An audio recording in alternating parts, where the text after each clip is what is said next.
Jour 15 du challenge 0 to 100 bitcoins. Le challenge avance superbement bien. Et je pense même qu'on va atteindre les 100 bitcoins avant, n'est-ce pas, le dernier jour. Parce que je dis, je vais avoir 100 bitcoins sur maximum 5 ans. Je pense qu'on aura les 100 bitcoins avant les 5 ans. Parce qu'au fur et à mesure que j'avance avec ce challenge-là, je reçois des messages, je reçois des propositions, je reçois des idées dans la tête qui me font savoir que ça va aller beaucoup plus vite, les gars. Peut-être même en 1 an, on va atteindre ça, ou en 2 ans. Je vous assure, ce sera incroyable. Incredible, ok? Bon, vous le savez, à chaque vidéo du challenge, je vous partage une news, une actualité ou une stratégie pour se faire de l'argent dans le domaine des crypto-monnaies. Et aujourd'hui, je vais vous partager une news.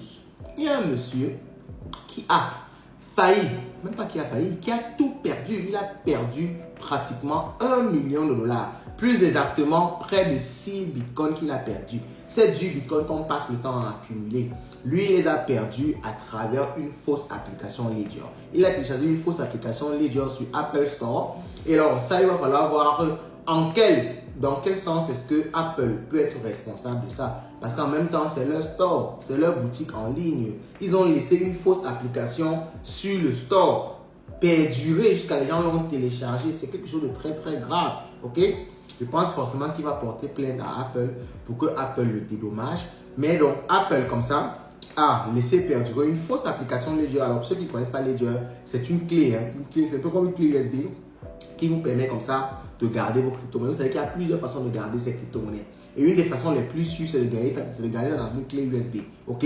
Là, ce n'est pas connecté en ligne. C'est difficile que quelqu'un pirate comme ça la blockchain pour prendre votre argent. Donc, vous avez votre clé USB dans la main, tranquille, et vous insérez ça quand vous voulez faire des transactions. Donc, lui, il avait sa clé comme ça.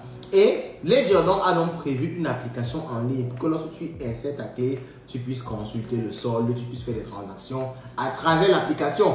Donc, il partait sur Apple, il pensait lui télécharger l'application Ledger officielle. Mais malheureusement, il allait tomber sur une fausse application, une application créée par des bandits, une copie. Et regardez qu'il a connecté sa Ledger à cette application-là, ça a automatiquement vidé tous ses fonds. Pratiquement 6 bitcoins. L'argent qu'il avait gagné pendant des mois. Alors faites le calcul, 6 bitcoins aujourd'hui, c'est pratiquement 1 million de dollars. C'est plus de 800 000 dollars qu'il a perdu comme ça en quelques minutes.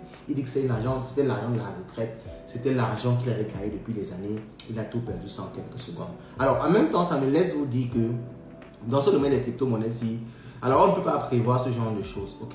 On peut se protéger au maximum, mais ça peut arriver. C'est pour ça que dans tout ce qui est investi dans le domaine de la crypto, je les donne toujours comme conseil de toujours sécuriser une partie de vos bénéfices dans le monde réel.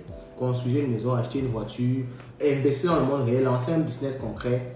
Parce qu'il faut essayer, n'est-ce pas, de transformer l'argent que vous prenez du numérique en argent, on va dire réel, dans le monde physique. Pourquoi? Parce que à tout moment, avec les cryptos, avec le monde digital, même pas avec les cryptos, ça pouvait être votre compte bancaire. Ok, ce n'est pas forcément lié aux cryptos. C'est lié au numérique, au digital de façon générale. Vous pouvez tout perdre du jour au lendemain. Pourtant, si vous avez vos voitures, vos maisons et tout, certes, vous pouvez toujours tout perdre, mais le risque est beaucoup plus limité. Donc, ne vous concentrez jamais à 100% à garder uniquement l'argent dans le digital. Il faut toujours répartir. Comme on le dit, il faut jamais mettre tous ses œufs dans le même panier. Ok? Bon, on passe à l'achat quotidien. Vous connaissez le principe. Je partage mon écran rapidement. Et je me connecte sur l'application Light Exchange. Ok, vous voyez mon solde actuel, c'est de 500 dollars. Je l'ai actualisé, 500 dollars et j'ai 0,019 bitcoin. Donc je vais dans Convert. Je choisis Bitcoin. J'entre le montant 50 dollars toujours. Et je clique sur Convert. Ok, et le tour est joué. J'ai converti. Il me reste maintenant 450 dollars. Et on se retrouve au jour. Je passe le jour combien? C'est le jour 16 ans.